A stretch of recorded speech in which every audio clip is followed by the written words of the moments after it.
All right, what's up, guys? Welcome to RCrwd Drive, home of the big scale muscle cars. I guess let's just start off at the beginning. About 15 years ago, I wanted to make a crawler. This was kind of before crawlers were a thing, but it was I more just wanted a scale remote control car. Throughout the years, we all built scale trucks and crawlers, and during that whole time I always wanted scale muscle cars, and there's just like there isn't really anything available.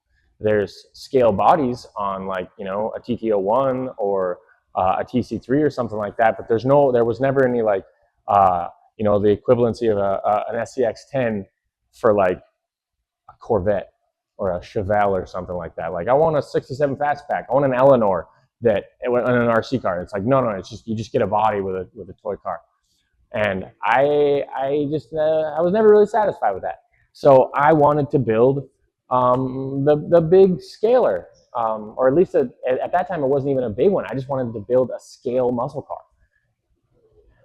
car. Enter the RC 4-wheel drive V8 350 small block Chevy. I was looking at frame rails, making stuff, trying to figure out how to put that in a car.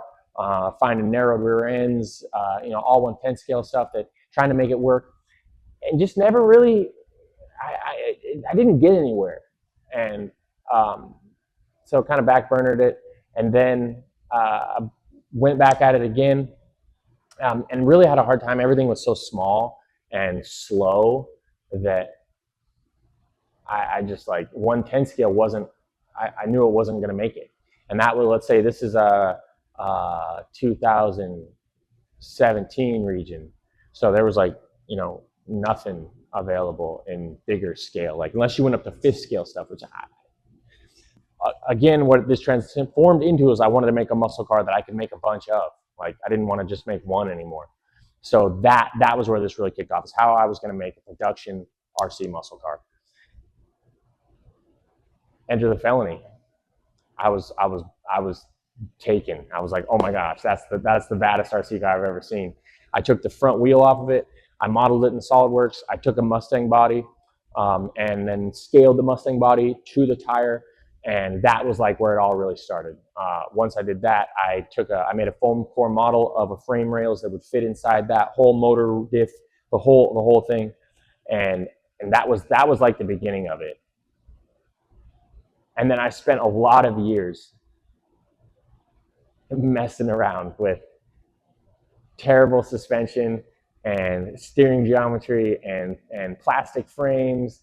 And this is before Send Cut Send, and just overall like progress, like personal progress. If I was making one, but like that's it. It all really changed when Send Cut Send came around. That changed. That was like I got to go from plastic frame rails to metal frame rails, and that was really a turning point in the thing. I'd been fighting it, like there was nothing available. So it's like, oh, I have tires. Okay, I have tires and hubs, but there's no caster blocks. There's no front suspension. There's no nothing. Okay, so I made the front suspension. Okay, there's no motor. There's no tranny. I made my own motor and tranny. Okay, now the motor and tranny is so powerful that I keep popping rear ends. Okay, I make my own rear end. Now we have a full custom drivetrain. We have a full custom chassis, full custom front IFS, and then the 4-link, or I call it 3.5 link, the Y bar with the trailing arms and back, with the live rear axle, sealed diff. It's running with all ARMA 6S.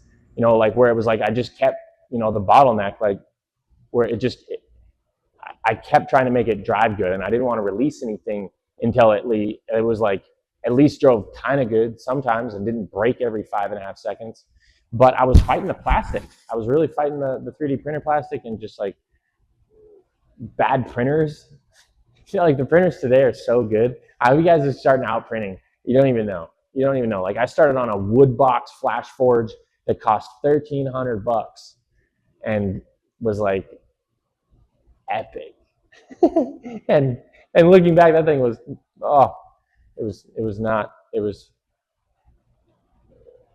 it did a job, and it was bad.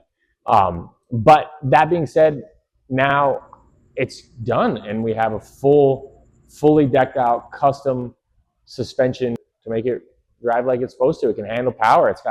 It's it rips. And depending on what you do with the suspension, you can make it so that it drives terrible. It drives like a Buick, or you can fix your suspension and it drives like a Corvette. So it's really up to you, and it is a scale muscle car, and in scale in every sense of the word, as in it has a scale engine, it has scale suspension, it has a scale body, it has scale wrecks. Like when you wreck one of these, it's just like a real car. Like, can you imagine spinning out a Mustang or a Camaro at like 85 miles an hour and getting it sideways? Like, it's gonna roll, and when it rolls, it destroys itself, like completely obliterates it. This is a different world, and I want to share it with you guys. I've been playing with it for the last few years now, and it's finally good enough to like where I feel comfortable sharing it with you guys. Where we got good parts now. We got nylon 12 parts. If we want to spend the money, we got the CNC third members and transmission cases. But that being said, check it out. These are scale muscle cars. These are scale chassis. We got baselines with little motors and stock rear ends, and we got all the way up to full GT500s, and where everything's got chassis stiffeners and sway bars and sealed diffs and like 6S power, like full send. So I hope you guys really like the work.